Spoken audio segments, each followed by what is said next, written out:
a minister who had performed many marriages had this winning formula that he used to share with brides who were nervous about walking down the aisle with so many pairs of eyes looking at them. When you begin the walk, he said, just remember this 3-point formula. First, look straight down the aisle. Second, when you get about halfway down the aisle, look up to the altar. And when you get near the front of the church, look straight to your groom. So, first aisle, then altar, then him. And this will help relieve any of your nervousness, he used to say. And the formula worked for many brides, but he's never forgotten the day one bride came down the aisle using that formula. And as she got close to the front, he could hear her rhythmically whispering something. And so could the congregants. Indeed, even the surprised groom heard her saying, "I'll alter him. I'll alter him."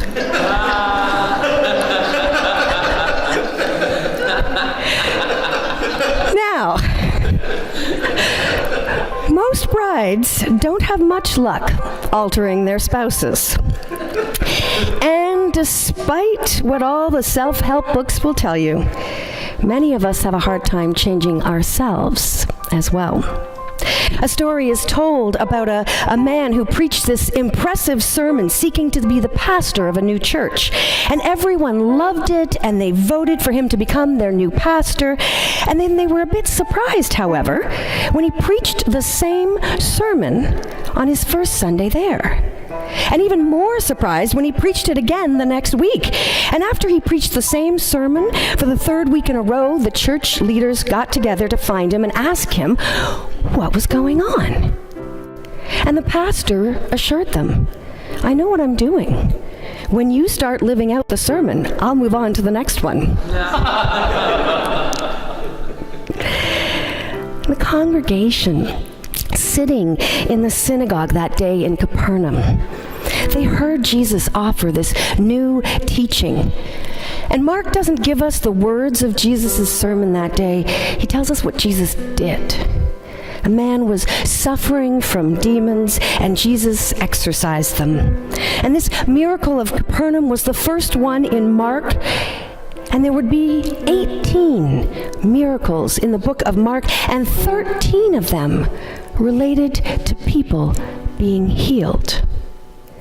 Using actions rather than words, Mark tells us that Jesus has come to teach us about a God who is steadfast against all forces that would rob people of joy, of meaning, of purpose. Jesus has come so that we might experience healing. But it seems that even though Jesus preached that same sermon at least 13 times, we still struggle to learn that lesson, that God is here for our healing. And for some of us, it's because we get hung up on the word demons. Roger Ray, who was 19 when he went to seminary, was struggling with the biblical texts around demons, and he decided he would write a letter to a missionary who worked in the most remote parts of Papua New Guinea, because he didn't see any demons in his hometown of Memphis, Tennessee. And the only exorcists that he knew of were what he called the quacks on TV, and he just wondered if maybe demons no longer lived in cities. So in his letter, he asked the missionary to validate the biblical stories about demons by sharing any demonic examples from the mission field. And Roger waited expectantly for what would surely be a letter full of hair-raising stories. And when the response finally came, it was a big disappointment. "Yes," the missionary said, "we have demons here." But the letter failed to go into any further detail. Instead, the missionary expressed surprise. "Do you not see demons in Memphis? Do you not see the demons at work in pornography, in prostitution, in racial hatred, in poverty?" And of course, poverty racism, violence against women were all a part of everyday life in the city where Roger lived, scourges upon society that seemed as old as time and intractable. Roger had failed to see the demonic in the everyday. And whether you think that demons are evil entities with the power to talk back to Jesus Christ, or they are more subtle forces at work in every single one of our lives, that actually isn't the point of Jesus' sermon. Healing is. And this is where I often get hung up. Healing. What does healing look like?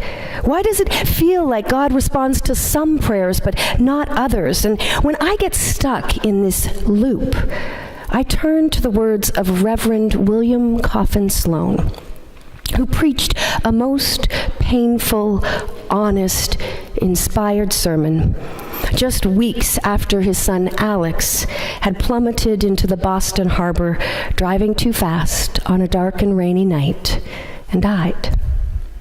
And in the days after Alex's death, a kindly, middle-aged woman carrying about 18 quiches came to William's house to offer sympathy. And as she made her way to the kitchen, William heard her say, muttering under her breath, "I just don't understand the will of God." And the words pierced his grief, and he leapt up in hot pursuit. "I'll say you don't, lady," he yelled. And later, in his sermon to the church, he said this: "For some reason, nothing so infuriates me as the incapacity of seemingly intelligent people to get it through their heads that God does not go around this world with his fingers on triggers, his fists around knives, his hands on steering wheels. God is dead set against any unnatural deaths. And Christ spent an inordinate amount of time delivering people from their paralysis, insanity, leprosy, muteness. Which is not to say that there are no natural caused deaths. But William went on to say, violent deaths, such as the one Alex died of, to understand those is a piece of cake. As his younger brother put it simply, standing at the head of the casket that day at that Boston funeral, "You blew it, buddy. You blew it." The one thing, he says, that should never be said when someone dies is, "It's the will of God." Never do we know enough to say that. My own consolation lies in knowing that it was not the will of God that Alex die, that when the waves closed over that sinking car, God's heart was the first of all of our hearts to break. And William goes on to speak of a God that gives us minimum protection and maximum support. Some think that healing will put an end to all the pain, but that isn't what Jesus taught. In fact, Jesus explicitly said there is a cross for each one of us to bear. Healing, as Jesus taught it, isn't about erasing the past or hiding from the pain of the world. It's about learning to seek consolation in a love which never dies, and find peace in the dazzling grace that always is.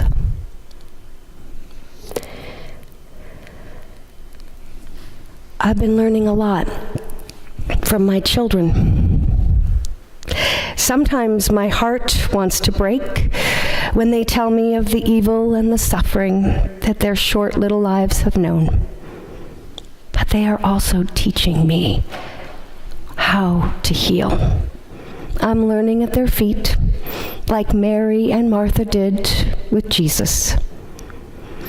When our children first arrived 6 months ago, we instituted a bedtime ritual that included us whispering the words to them, "You're safe, you're warm, you're loved." And at first they resisted. Oh, they resisted. As we uttered that phrase, they would insert the word "not."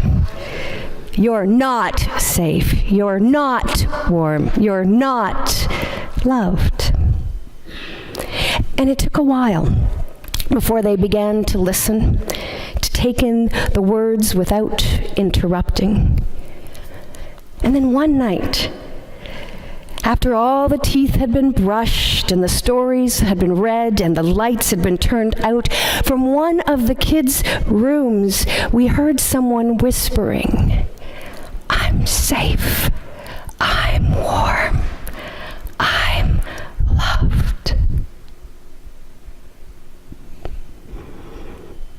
Just as God's heart was the first heart to break for our children, I know God's heart was the first to leap for joy that night.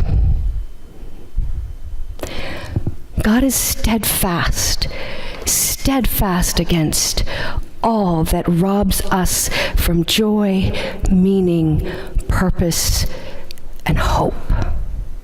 God is even now doing battle against the forces that keep you down, that keep me from abundant living. Sometimes demons are exorcised in the most public of ways. And sometimes healing takes a more subtle route, like using ancient stories about suffering messiahs, bumbling words of modern-day preachers, gentle touches of family and friends, acts of compassion and justice from total strangers. Healing is possible, not because we will it, but because God does. Amen.